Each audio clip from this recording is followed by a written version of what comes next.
Hoy vamos a continuar entonces con el tema de conceptos básicos en seguridad y salud en el trabajo. Estos conceptos es muy importante que empezamos a interiorizarlos porque los vamos a manejar durante toda el módulo de actitudes y prácticas saludables. Eh, para los que ya vieron los videos, se pudieron dar cuenta que la unidad 2 se complementa, es un complemento de la unidad 1. Por eso es tan importante que todos ustedes muestren un compromiso en desarrollar cada uno de los temas, puesto que ellos son consecutivos. Incluso el trabajo final de la unidad 2 es una matriz de riesgos que tiene mucho que ver con algo de las actividades que vamos a hacer esta semana. Digamos que prácticamente es la primera parte. Por eso este tema de conceptos básicos, de identificación de peligros y riesgos, es a lo que más lo vamos a trabajar. Por eso vamos a estar toda la semana trabajando muy detenidamente este tema. Para el día de hoy vamos a iniciar con el primer taller calificable, tiene un valor del 5%. El taller se llama Acto o Condición Insegura. Se encuentra ya publicado en tareas. Por hoy dentro de la clase vamos a desarrollar el taller de la pregunta 1 a la 4. Para la pregunta 5 y 6 lo vamos a realizar en el transcurso de la clase de mañana. Eh, Me informaron el día de hoy en la tarde que, o bueno, el día, cuando vean este video, pues va a ser el día de ayer, que el jueves tendremos encuentro de vida. Entonces toca, digamos que mover el calendario, ¿cierto? Un poquito por una hora de clase. Entonces lo que vamos a hacer es lo siguiente. Eh, Vamos a trabajar hoy el taller hasta las preguntas 1 y 4. El jueves trabajamos las preguntas 5 y 6, ¿cierto? Vemos otra parte de la explicación sobre el tema y iniciaríamos el viernes a realizar el otro taller que se llama riesgo peligro. ¿Listo? Vamos igual a estar todo el tiempo reforzando con los videos explicativos. No les quiero meter toda la teoría de una para que ustedes no vayan a empezar a como atosigarse con tanta información, sino que lo vamos a ir entendiendo paso a paso. El lunes hago un sondeo si se entendió el tema, si quedó claro el tema con la realización de esos dos talleres. Voy a intentar calificárselos el fin de semana y dependiendo del sondeo de cómo vea sus respuestas, si les fue bien o de pronto les fue en algunas preguntas mal, esto me va a ayudar para hacer un refuerzo el día lunes, porque como les digo, la idea es que este tema debe quedar muy claro, porque aquí partimos para poder lograr entender incluso lo que vemos en la unidad número 2. Bueno, entonces para iniciar, ya creo que, bueno, les iba a contar también que en el foro les monté un documento con las respuestas del crucigrama, ¿cierto? O las definiciones em, con su respectiva palabra, ¿cierto? O concepto. La idea es que también los lean. Esto les va a servir como material de estudio, también para la realización de los talleres que siguen.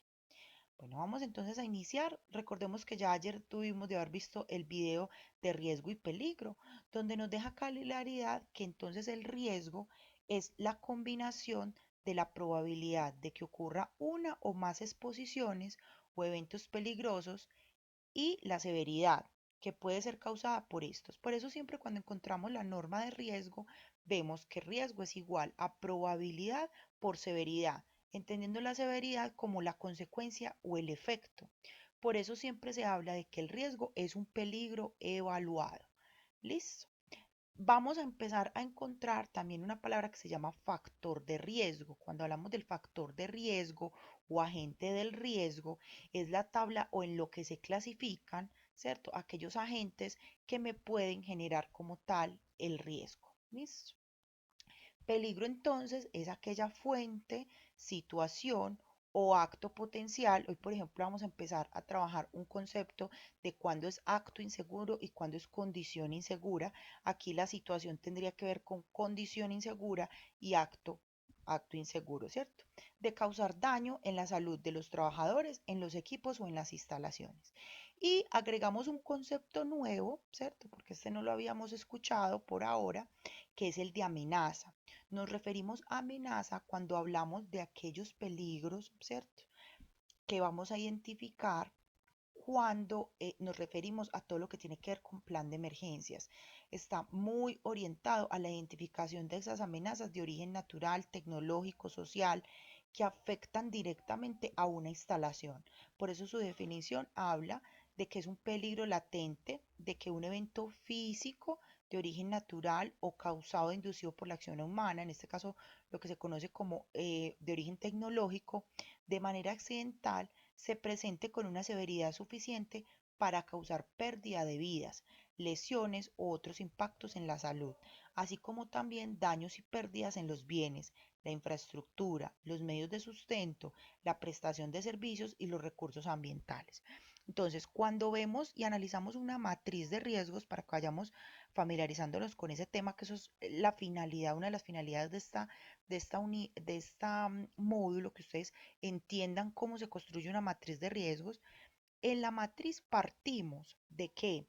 Partimos de identificar el peligro o esa fuente, ¿cierto? Esa fuente, situación o acto. Definir cuál es el factor de riesgo, ¿cierto? ¿Cuáles son los factores de riesgos para hacerle una calificación de la probabilidad, teniendo en cuenta la exposición, ¿cierto? Y las consecuencias. A partir de allí se hace una calificación. Esto en una matriz de seguridad y salud en el trabajo, ¿cierto?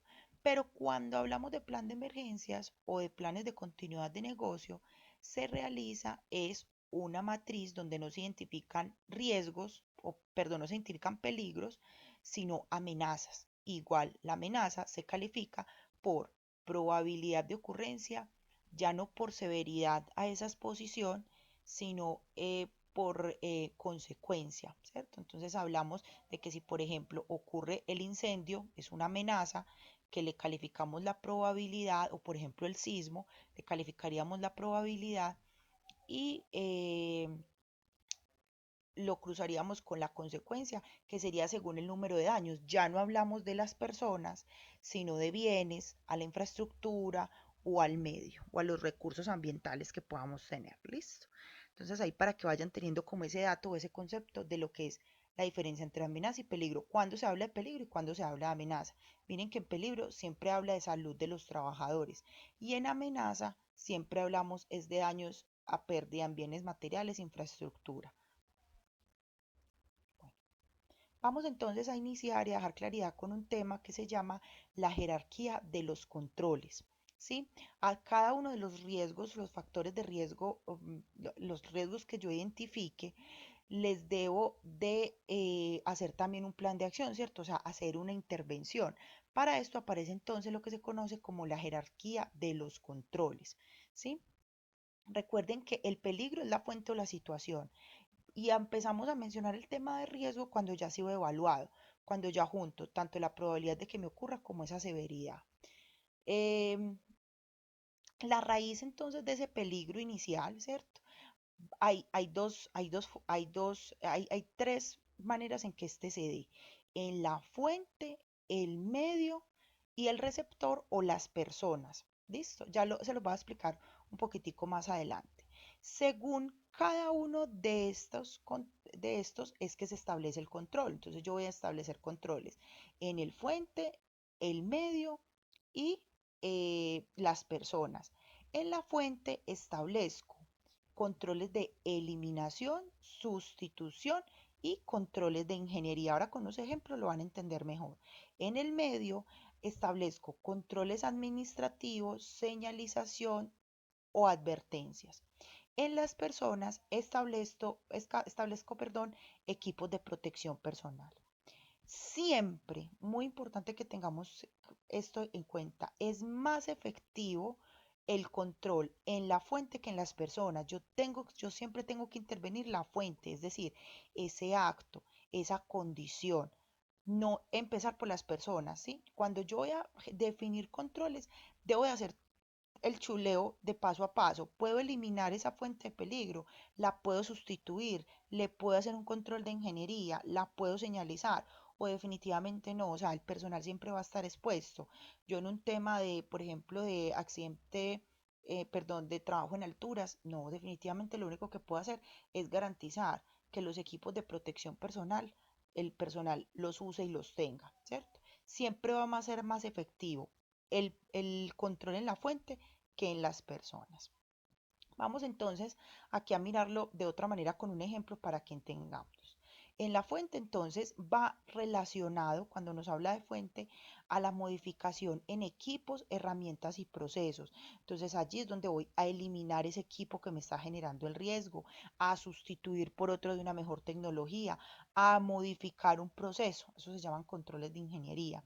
En el medio, diseñar entonces mejores puestos de trabajo, colocar señalización al riesgo, mm, establecer procedimientos adecuados para el uso de ese proceso, ¿cierto? Y en las personas, entonces, los elementos de protección personal, este tema lo vamos a trabajar en toda la unidad 2 para que ustedes conozcan todos los elementos de protección especial que pueden existir para las diferentes actividades, sobre todo en el sector salud. Bueno, el decreto 1072 es el que establece, este es un decreto que vamos a trabajar toda esta unidad, en su artículo 224624 es el que habla de estos métodos de control y es donde se define esta estructura. Entonces nos habla que la eliminación es aquella medida que se toma para suprimir, hacer desaparecer el peligro o riesgo. La sustitución es la medida que se toma a fin de reemplazar un peligro por otro que no genere riesgo o que genere menos riesgo. El control de ingeniería son aquellas medidas técnicas para el control del peligro, riesgo en su origen o fuente o en el medio, tales como el encerramiento de un peligro o un proceso de trabajo, el aislamiento de un proceso peligroso o del trabajador y la ventilación general y localizada, entre otros. Entonces, por ejemplo, un control de ingeniería es que yo para un área donde se realicen procesos, por ejemplo, con pinturas, decida que voy a generar unas cámaras para pinturas y que va a tener un sistema de ventilación que va a garantizar que el trabajador que esté dentro de esta área de pinturas vaya a tener una buena ventilación, ¿cierto? De ese sitio que está expuesto pues a todo el químico de la pintura. Ese, por ejemplo, es un control de ingeniería. ¿Cierto? El tema de la ventilación. Otro ejemplo, por ejemplo, valga la redundancia, con aislamiento de procesos peligrosos cuando se define realizar en otras áreas. Entonces yo, todo lo que se le invierte, por ejemplo, a un área de rayos X para realizarle el cumplimiento de norma de cómo debe ser este tipo de lugares para todo el tema de prevenir que se salgan toda esa radiación en ese trabajo. Eso hace parte de un control de ingeniería.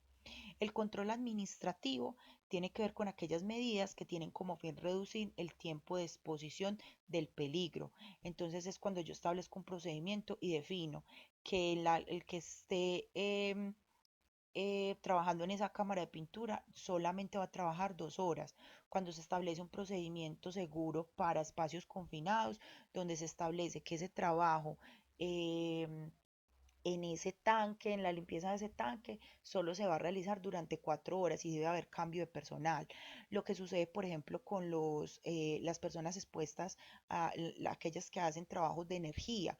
Entonces, venga, como usted está al sol y al agua todo el día, usted solamente se va a estar exponiendo 3 horas en la mañana y debe de bajar y hacer un cambio y descansar 2 horas. A eso se refiere con controles administrativos para reducir la exposición a ese peligro.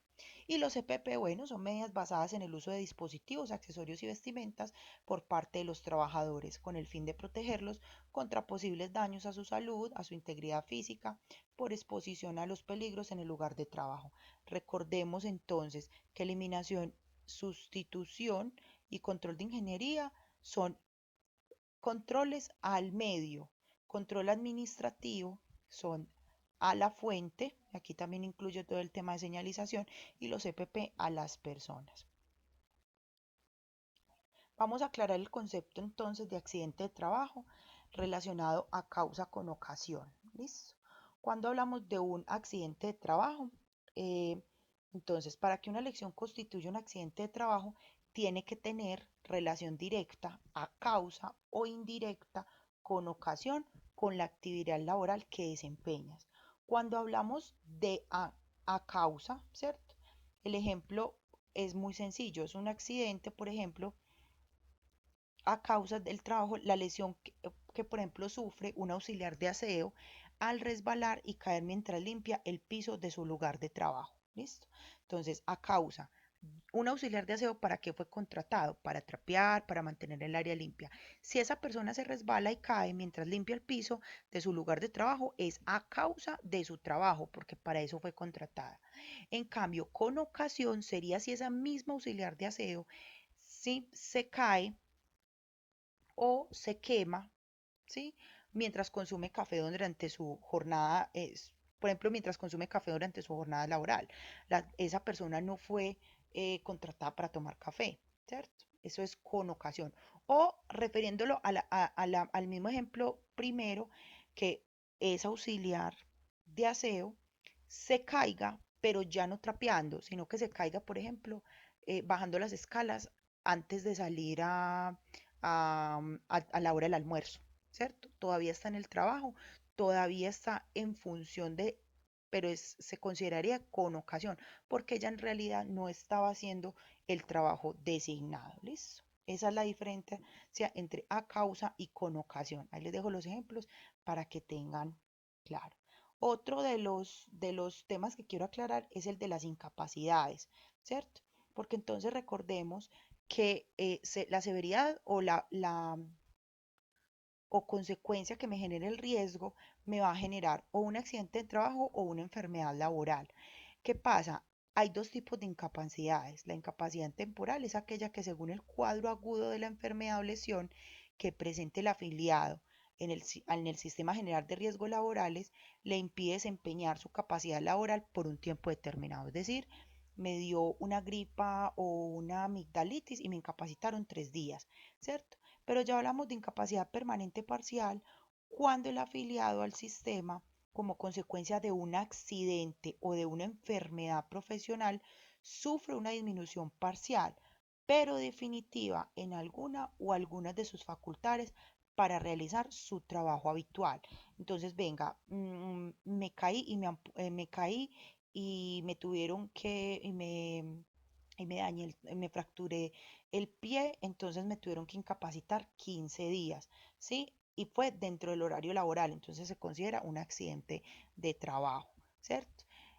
Eh, Me diagnosticaron una laringitis por el uso excesivo de la voz mientras que estoy en formaciones pues, de trabajo como docente. Esa enfermedad profesional, esos 15 días hacen parte de esta incapacidad, ¿cierto? Mm, Aquí es importante, lo voy a dejar hasta acá el concepto porque más adelante vamos a ver cómo de acá, a partir de los días de incapacidad, cuando veamos sistema de gestión de riesgos laborales, vamos a empezar a entender cómo a partir de cientos días ya no, ya se hace otro proceso, hay una calificación y cuando ya pasa a manejarse el tema de invalidez. Y lo vamos a ver muy asociado también con el tema de los pagos de esas prestaciones económicas a las que tiene derecho. Solamente les estoy abriendo este abrebocas de las incapacidades porque digamos que son parte de las consecuencias que se llevan a partir de la enfermedad y el accidente profesional. Vamos a llegar hasta acá entonces, les voy a mostrar el taller que vamos a realizar y les voy a dar una breve explicación de lo que vamos a hacer. Como ya tenemos claro la definición de acto, condición insegura, que lo vimos en el video de la clase anterior, ¿qué vamos a hacer? Aquí hay unas situaciones, están enumeradas por letras. Acá vamos a colocar la letra A si consideramos que esa situación es un acto o C si es una condición. ¿Listo? Eso es lo que nos pide, pero no lo vamos a hacer acá, sino que todo lo van a hacer en la tabla de respuestas. Esto es para todos. Yo quiero que todos me entreguen la tabla de respuestas. ¿Listo? Los que tengan computador, abajo aparece la tabla, simplemente lo llenan en la tabla. ¿Listo? O me pueden solamente enviar una hoja con la tabla de respuestas. La tabla de respuestas también se las hice para quienes lo van a hacer en el cuaderno tengan una guía de cómo lo hacen. Mm, A mí lo que me interesa es que me entreguen el trabajo de esta manera organizada. ¿Para qué? Porque ustedes son muchos chicos y yo necesito que me faciliten la manera, la calificación, porque yo quiero que sepan que yo soy súper juiciosa para calificar. O sea, y me pego mucho de lo que ustedes respondan para darme cuenta en qué temas hay que reforzar. Entonces, si yo encuentro que el grupo se equivocó en la misma pregunta, es porque ese tema hay que volverlo a reforzar, que sería lo que haríamos el lunes. Entonces aquí simplemente ahí está la situación y coloco A o C según si sea un acto o condición insegura. La pregunta 2 me habla de que debo indicar la jerarquía de control correspondiente. Aquí me da unas definiciones y yo simplemente tendría que asignar la A cual responde la B. Ya les voy a mostrar en la tabla cómo aparece. Miren, aquí está la tabla de respuestas, ¿cierto? Entonces la pregunta aquí colocarían A o C, A o C, A o C, ¿cierto? En la pregunta 2 aquí está el enunciado y simplemente al frente colocarían. Si se les dificulta hacer la tabla, chicos, sencillo. Ponen pregunta 2, enlistan A, B, C, D, E, dos puntos y al frente la palabra. Listo. Yo lo hago en tabla pues para que se vea más organizado y para los que están haciendo el taller en computador. Pero los que tienen el manejo del celular, perfectamente. Eso sí les pido por favor. Ojalá utilicen una hoja grande de cuaderno para que todas las respuestas les quepan en la misma hoja y le puedan tomar bien la foto a la hoja de respuestas. ¿Listo? Para que para mí sea más fácil calificar. Utilicen colores fuertes, utilicen color negro, azul, ¿sí? No me trabajen con colores muy claros y en lo posible tomen esa foto en un lugar con iluminación natural, o sea, a la luz del día, al pie de una ventana, o sea, no lo hagan de noche porque va a quedar oscura y no voy a poder revisar las respuestas. Bueno, pregunta 3, llevamos el lado ya quedó claro, ¿cierto? Aquí, ¿qué iría, cierto? Entonces me dice instalaciones de sistemas de ventilación, los enclavamientos, las protecciones de máquinas. Ese sería un control relacionado a qué. Entonces ustedes van mirando con lo que ya vimos ahorita y lo colocarían la palabra. Indique el título, en la pregunta 3, indique el título que hace referencia al enunciado. Entonces aquí son conceptos y aquí simplemente tendrían que colocar qué significa. Dice, es un estado de perfecto completo de bienestar físico, mental y social, y no solo la ausencia de enfermedad. Entonces, que es que esto es salud, listo. Entonces, en la tabla de respuestas, lo que van a hacer, miren la tabla de respuestas, ¿sí? Ustedes van a colocar salud o colocan A, salud, listo. La que corresponda a cada uno de los enunciados. La pregunta 4 nos habla de relaciones las situaciones de riesgo, actos o condiciones inseguras con la medida más pertinente. Esto es prácticamente un apareamiento. Aquí están las medidas de precaución y aquí está la situación. Entonces yo lo que voy a hacer es buscar cada situación a cuál pertenece. Entonces lo que voy a hacer en ese apareamiento es que acá, de la misma forma, aquí está la situación y aquí simplemente voy a colocar la letra de esa medida de precaución a la que pertenece. ¿Listo? Hasta ahí vamos a realizar en la clase de hoy. ¿Listo? Hasta la pregunta 4. Porque la pregunta 5 y 6, que incluso esto hace parte de la matriz que les expliqué un poquito ahorita, requiere que yo les explique identificación de peligros a través de la clasificación de lo que significa cada factor de riesgo. Eso es el video que vamos a ver el día de mañana. ¿Listo? Entonces hasta ahora vamos a adelantar hasta la pregunta 4. ¿Listo? El día de hoy. No me entregan el taller hasta que no lo terminemos todo, ¿sí? O sea, me van a subir la hoja de respuestas completa. No es para entregar hoy, por como les digo. Mañana vamos a continuar haciendo las 5 y las 6, ¿sí? Entonces, la idea es que lo puedan estar entregando el viernes, apenas terminen el tiempo de clase, a las 8 de la mañana lo van a tener que estar entregando. Listo, el viernes o jueves, no recuerdo muy bien cuándo quedó. Listo, entonces estemos muy pendientes. Igual yo todo el tiempo en el chat les estoy recordando los tiempos de entrega de los trabajos. Listo, igual todos se los coloco en el foro, igual si hay un cambio o no. Listo, como les digo, mi idea no es dejarles tareas. A mí me interesan que en el tiempo de clase ustedes se lo tomen para estudiar, para realizar los trabajos, que miren el video y inmediatamente realicen los talleres. De ahora en adelante voy a intentar hacerles tablas de respuestas a todos los talleres. Esto para ustedes les va a permitir de manera más fácil montarme las preguntas, porque definitivamente veo que hay muchos compañeros que tienen muchas dificultades para responder los talleres. Entonces, para que sea transparente para todos, todos me entregan los talleres en las tablas de respuestas.